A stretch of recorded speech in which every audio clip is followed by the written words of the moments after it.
Hello, it is Ryan, and we could all use an extra bright spot in our day, couldn't we? Just to make up for things like sitting in traffic, doing the dishes, counting your steps, you know, all the mundane stuff. That is why I'm such a big fan of Chumba Casino. Chumba Casino has all your favorite social casino-style games that you can play for free anytime, anywhere with daily bonuses. That should brighten your day a little.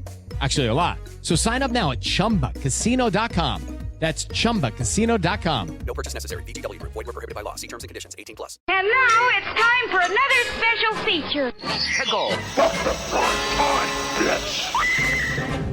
Squall, can pull some back. As you work. Quickly. Settle down. All right, listen up. Morning, Marines. I'm sorry we didn't have time to brief you people before we left Gateway, but... Sir. What is it, Hicks? Hudson, sir. He's Hicks. What's the question? Is this going to be a stand-up fight, sir, or another bug hunt? Hey guys, what's going on? You're listening to thisweekingeek.net. I'm your host, Mike the Birdman, or maybe I'm a colonial marine today, because that's what we're going to be talking about today. Today, we are going to be taking a look at something pretty fantastic here on thisweekingeek.net.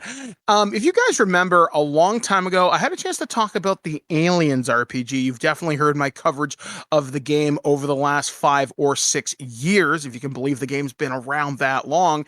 And it's obviously one of my favorite franchises. Like, my favorite movie of all time is Aliens, and because, well, it's Aliens month, and 426 Day is certainly coming up on us very, very, very quickly. You may have noticed that Free League Publishing has done a Kickstarter for the Aliens Evolved, which is sort of like a transitional period of the Aliens RPG. So not quite a whole new edition, but they're going back, they're revising some of the rules, making things are a little bit cleaned up since we had Alien Romulus in theaters last year. The Alien franchise is super hot. There's multiple comics right now from Marvel Publishing, and there are a slew of video games available for this. So to say the Alien property is a little bit hot right now would be a bit of an understatement. So I reached out to my friends over at Free League Publishing, and I said, hey, I want to talk about this. Do you have anybody who might be willing to help me out? And well, wouldn't you know it, we're welcoming an old friend back to the show. We're going to be welcoming Tomas Härenstam back to the show, and he is one of the big honchos, maybe not Weyland-Yutani evil, but definitely one of the big people over at Free League Publishing in charge of the Aliens RPG. So without any further ado, Tomas, welcome to the show. Well, thank you. Good to be here. Good to be back. Yeah, it is fantastic to have you back because I remember the first time that I interviewed you a while ago, we had a fantastic conversation about the Aliens RPG, and I sent you an email later saying, hey, could you do me a solid and put my name somewhere in the game as like an Easter egg? So there was a box set that came out, you guys did a while back by Andrew Gaska called Heart of Darkness. And right. I didn't think anything of it. So I'm hanging out on Facebook one day and I get a message from one of my friends. They're like, hey, Mike, I'm just reading this and I saw your name. And I'm thinking, wait, what? So he pops me up and it turns out I am a colonial field marshal in Heart of Darkness. I die horribly, so thanks for that. And I was like, oh my God, you actually did it, you maniacs. So just wanted to say thank you for that before we go any further. Well, you're welcome. That was our pleasure. That was cool. Yeah. I was like, holy crap, I'm canon. Ish, but still, so you guys are doing a Kickstarter for a different version of the Aliens RPG game. So what exactly is this? Yeah, I mean, at its core, it is the same game. I mean, the core of it is not changed, but over the years since we released the first edition, we've learned a lot. We got loads of people playing the game. We got a good feedback, and even though most of the game works really well in the way we want it to, there's like small things here and there. They kind of pile up that we felt like this is something we really should kind of tweak a little bit, change a little bit. We want to add some things to it, and so in the end, we decided it's actually time to maybe do a revised edition. It's not like a second edition fully because it's still compatible with first edition material, but still it cleans some things up. Changed the layout and graphic design a bit to make it a bit more accessible, easy to read at the table, things like that. Adding solo mode, better stealth mode, things like that. So just a bunch of quality of life changes that just makes the game run smoother, and adding some things that we felt the game would benefit from, but still while maintaining the core of the game that has made it, successful. And I guess throughout the years since it was first released. Yeah, one of the things that I came across in my research, and you mentioned that you guys are going to be doing a little bit of rules cleanup. You guys are going to be doing stuff to panic and stress. You might be able to expand upon that a little bit? Yeah, sure. I mean, one thing that the stress rules and panic rules are really key to the game, and the way stress builds up, and you add the stress dice, and they help you for a bit, and then they can kind of trip you up and unleash panic, and that is still there, and that's something we did not want to change at its core, so definitely still there. But what we did discover throughout the years is that there were some situations where those panic rules could yield some results that just felt a little bit off. You could basically trigger full-on panic when failing to do some task, and it just felt, in some occasions, not often, but it did happen from time to time, that usually a good GM can always tweak that and make it work.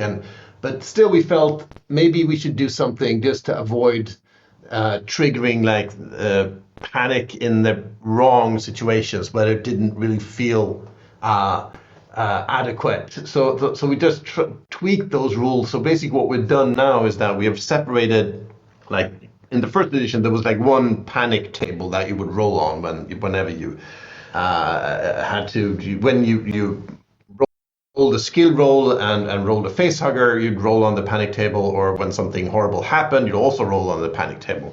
What we've done now is we've separated the two. So there's one stress response table that is not quite as it's a bit toned down. So when you just fail or something, roll a face target when you try to attempt a skill roll, you won't trigger the worst panic responses.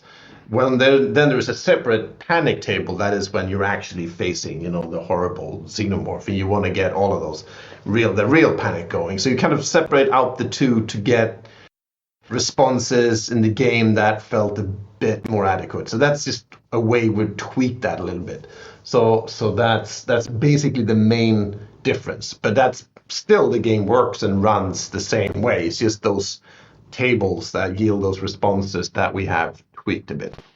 Okay, so it seems like you've done a lot of quality of life improvements. I also noticed that you guys are going to be tweaking things to armor and ammo, because obviously now that we have the Colonial Marines Handbook, which is something I go back and read frequently just because it's so incredibly well written. What are some of the changes we might see expanded upon that have been brought into the Evolved edition?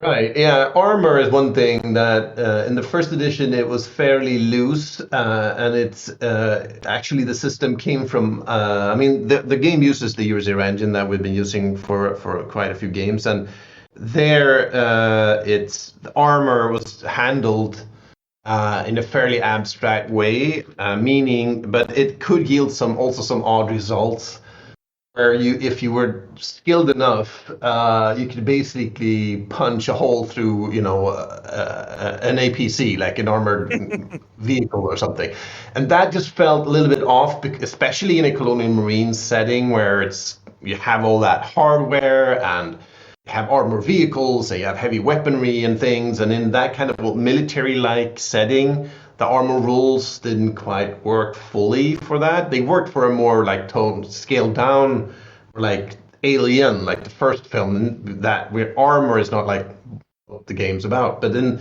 more of a military setting like Aliens, and also in the adventures that we did for Marines, we just felt that armor rules need to be a bit more, let's say, realistic, or at least work yield results that felt more plausible. So that's been changed. So basically now armor is a little bit more. You can't punch a hole through an APC anymore. So you need to have the right tools to break through armor. That's a little bit more toned down or modified to work a bit differently. Ammo is another thing that was handled. We didn't have, it wasn't very detailed. It's still not very detailed, but now you can actually have a counter that, well, the ammo will actually count down. And we have a dial in this new starter set we can use to actually emulate that feel of the smart gun. Or the pulse rifle ammo counter counting down. You can actually really do that in the game. You couldn't really do that in the same way in the first edition. So that's one of the other changes that were made. Now, one of the cool things that I've kind of noticed, and this is something that some of the Alien films have definitely kind of taken, is like, you can't just Rambo your way through this. Sure, in Aliens, well, it kind of worked until it didn't. So this idea of stealth mode, and I know this is something you guys are doing with the Rapture protocol. What is the stealth mode mechanic? Like, this seems like it's less rock and roll and more, maybe you should sneak around a little bit more, be a little bit more stealthy, because combat with these things is never usually going to end well for you. Yeah, exactly. Yeah, I mean, and stealth mode was around in the first edition as well, but we felt it wasn't fully realized, it wasn't fully fleshed out. So actually, we started working on this new adventure that's also part of the Kickstarter, Rapture Protocol, and we felt that in that adventure we wanted to really do stealth mode, that feeling of just, and it's just walking around, being, sneaking, trying to avoid, whatever's out there hunting you, and get that thing going. So when we were writing that adventure, we sort of added things to clarified stealth mode in the adventure. But then during that process, that's when we decided to do an evolved edition of the game. So then we actually moved that stuff over to the core game. So now it's there instead, where it should be. So it's still the same thing, but basically the idea is that you have an actual hidden movement going on where the game mother moves around like NPCs or xenomorphs or whatever secretly on a map behind a screen or whatever you want to do it secretly. You do that like turn by turn. So there's actually movement. It's not just arbitrary. It's really a bit of a cat and mouse game. And then there are rules for what happens if you get in, line of sight of each other and who spots whom first and all of that. So, and if you hide somewhere, how can you, will you get spotted or not? And that whole thing, that tension and that part is really as big a part of the game as combat, or even bigger, because you probably spend more time, trying to avoid combat than actually doing it. So that's really what we wanted to do with the sort of expanded stealth mode bit. Now, one thing I've also saw is that you guys are trying to integrate miniatures into the game, and obviously I think of like virtual kind of tabletops and whatnot, but some of your minis look incredibly detailed. Like there's like a power loader one and all sorts of like other cool things. So step into the world of power, loyalty, and luck. I'm gonna make him an offer he can't refuse. With family, cannolis, and spins mean everything. Now, you wanna get mixed up in the family business. Introducing The Godfather at ChumbaCasino.com. Test your luck in the shadowy world of The Godfather slot. Someday, I will call upon you to do a service for me. Play The Godfather now at ChumbaCasino.com. Welcome to the family. No purchase necessary. VGW Group. Void where prohibited by law. 21 plus. Terms and conditions apply. Talk a little bit about some of the minis that are going to be involved as well. Yeah, I mean, that's something we came up with. We've done a little bit of miniatures. We have a skirmish game called Zone Wars in the Mutant Year Zero universe. So that's when we first kind of dipped our toes into miniatures. And we're all kind of miniature gaming fans ourselves, even though most of what we do are RPGs here. But we just felt that it would be cool to play out Alien, especially since combat, but also stealth mode is done on a map. I mean, you can do it theater of mind if you want to, but it kind of works in a map context and moving from room to room, just carefully sneaking around. And we could actually kind of do that. It would be cool, we thought, using nice looking miniatures. So we kind of tried around with that, played around. There are some miniatures out there already from other games. So we have those, and we've played around with it and felt that this really adds something to the game if you wanted to. If you want to go purely theater of mind, you can do that. But I think this playing with maps and miniatures actually can be a fun way to engage with this world. And even, so that's something we're offering as a little bonus, is like skirmish rules. So you can actually play like out a game of stealth mode and combat, just using miniatures on one of these big maps without actually playing a role-playing adventure. If you want to, it'd be almost like a skirmish game or like a board game like thing. So it's just another way to enjoy that universe and that experience if you want. Now, there's something else that I noticed. So since we've last talked, I've actually joined the role-playing game industry. I work with Modifius, and one of the things that we have over there is they have a solo play called Captain's Log, where you can literally play Star Trek Adventures by yourself. And I noticed you guys have something like that now, too. So explain solo mode in Alien. This sounds like something I'm going to be using to kill a lot of time with.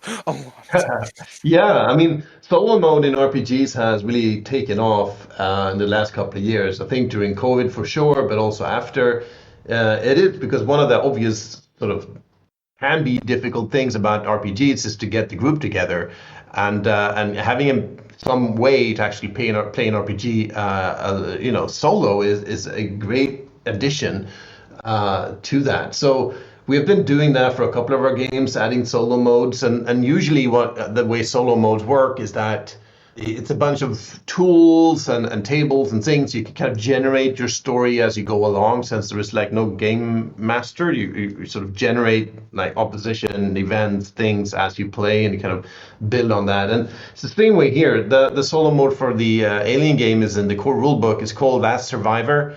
And it's designed by Sean Tompkin and Matt Click, who are really good at that. They're really, sort of best in the business on RPG solo modes, and they've really done a great job at this to create this experience, and then basically create your character, your survivor, and it's all about surviving as long as possible and make it through some sort of horrible environment, and it's done using these really clever tools and tables that you'll find in the core rules. So it's a pretty nice addition. I mean, whether you want to play solo all the time or just use it as in between games or whatever, it's a really cool way to just enjoy the game and experience it in a different way. Now, one of the other things that I've been really fortunate in, because since we've last talked, I've really embraced the RPG industry. It's not just a thing to review and talk about games, but I'm actually playing a lot more games, but I'm also game mastering a lot more stuff now, not just D20 based stuff, but other systems as well. And a number of different companies and communities have developed their own digital tools, not just virtual tabletop stuff. Is there any plans to do anything for digital tools for, like, say, character creation or anything like that? Right. I mean, so far what we have for Alien and most of our other games is mostly VTTs, like virtual tabletop modules. And for the Alien RPG, there's a bunch of them available. We have even in the Kickstarter, there's like Foundry and Alchemy and Roll20 and Demiplane. You can sort of basically get all of these new things directly on those platforms. So I think that's the main way, the main sort of platform that digital platform that we use is these VTTs. We don't have any plans at the moment for like developing our own digital tools, since we feel we're best at making RPGs and not like developing software. We'll probably leave that to others, and that's what we're doing. So these partner platforms that we work with are really good at that, and that's how we work with them. Okay. So one of my final questions to you, Thomas, is one of the things I've noticed about Free League stuff in particular, and whenever I have a chance to review your games, one thing I've noticed when it comes to developing the lore and putting in Easter eggs and stuff that only a diehard fan's going to notice, you guys are exceptional at it. For example, just to paint a little bit of a mental picture for you, theater of the mind, when I read the Aliens Colonial Marines manual, when I saw stuff in there from the Kenner toy line, I'm pretty sure Yeah. you could hear the squeal in like Sweden. I was like, oh my God, they put the stinger in here. So Yeah. I'm wondering, since so much Alien media has come out since this game has now been developed, what are some of the new things you guys are going to be tossing in there? Like, we've got new films and comic books. What are some of the cool new bits of lore and gear that we can expect to see in the evolved edition of the game? Yeah, I mean, really, I mean, most of those deep dives into like lore and stuff is done by Andrew Gaska, who did the setting work for the game for the first edition, and that is still there, and he did a great job at really, diving really deep into like stuff like that, which is a lot of fun. So that's the credit should go to him. For the new edition, the main sort of new lore things, as you mentioned previously, that they are from the Alien Romulus film. That's sort of where we put our focus on to bring some things from that film, which we really enjoyed, into the universe and into the game. So that includes, of course, the Jackson Star colony that's featured in the film is now in the game as well. So, and we developed that a little bit further. So there's there's a write-up about the place with adventure hooks and campaign hooks. There is like a map and art of Jackson Star. There's also the Corbellon, the ship that they use, is featured in some detail with art and stats and everything. And of course, also the pulse rifle, in the new, or rather actually old, since this film is set some decades before the now era of the game. The game is set in the 2180s, and the film, I think, in the 2140s. But anyway, the pulse rifle that's featured in the film is also now in the game, both with stats and art and a write-up. So that's sort of what we put our focus on to bring Romulus into the game. Yeah, I gotta say, this is something I'm looking so forward to. Like, your Kickstarter ends as of this recording in just about 2 weeks. I think on April 17th, correct? That's right. April 17th is right. Yeah, that's when it ends. And you guys have unlocked a lot of stretch goals. I think I saw there's now like a dice bag and other things that are going to be there. Yeah, I mean, there's a bunch of stretch goals unlocked, and I think 1 or 2 still remaining to unlock. So there's still a chance to get in there and unlock some more goals. Yeah, I'm going to guess by the time this interview goes up on the website, there's going to be a lot more stuff unlocked. Like, this is going to be amazing.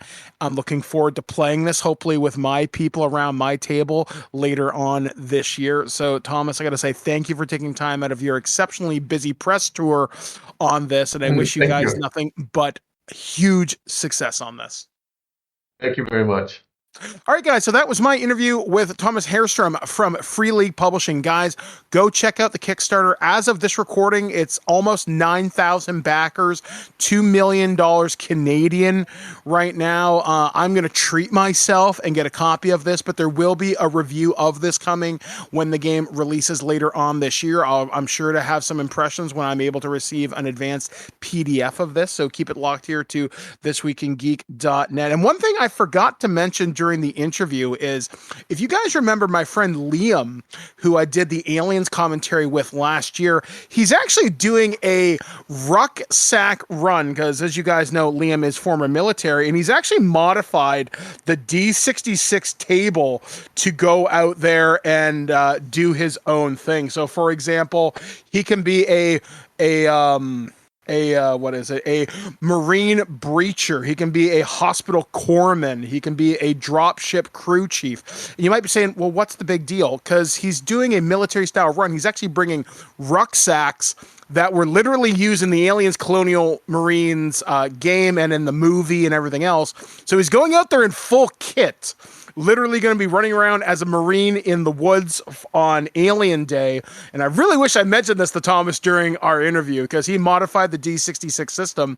But I'm going to have to show Liam how to play solo mode, or Last Survivor. I think they'll really enjoy it. But anyway, guys, a lot more RPG content coming up from us here on This Week in Geek here in the future. So anyway, guys, I'm going to get out of here. So this is Mike the Birdman, Last Survivor of Starship Twig. And I'll catch you guys again real soon, right here on thisweekingeek.net. Movement! What's the position? Can't lock in.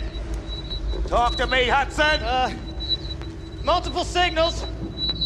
They're closing. Go to infrared, people. Look sharp. I got signals. I got readings in front and behind. Where, man? I don't see shit. He's right, there's nothing back here. Look, I'm telling you, there's something moving and it ain't us. At no point in your rambling, incoherent response were you even close to anything that could be considered a rational thought. Thanks for listening to this episode of This Week in Geek. Hungry for more? Check out our website at thisweekingeek.net. You can subscribe to the podcast, browse our Twitter and Instagram, and leave your thoughts on today's topics. If you'd like to give us some feedback, send us an email at feedback@thisweekingeek.net. Tune in next time, and remember, Lower your shields and surrender your listenership. We would be honored if you would join us. Thank you for your cooperation. Good night. Step into the world of power, loyalty, and luck. I'm gonna make him an offer he can't refuse. With family, cannolis, and spins mean everything. Now, you wanna get mixed up in the family business. Introducing The Godfather at ChumbaCasino.com. Test your luck in the shadowy world of The Godfather slot. Someday, I will call upon you to do a service for me. Play The Godfather now at ChumbaCasino.com. Welcome to the family. No purchase necessary. VGW Group. Void where prohibited by law. 21 plus. Terms and conditions apply.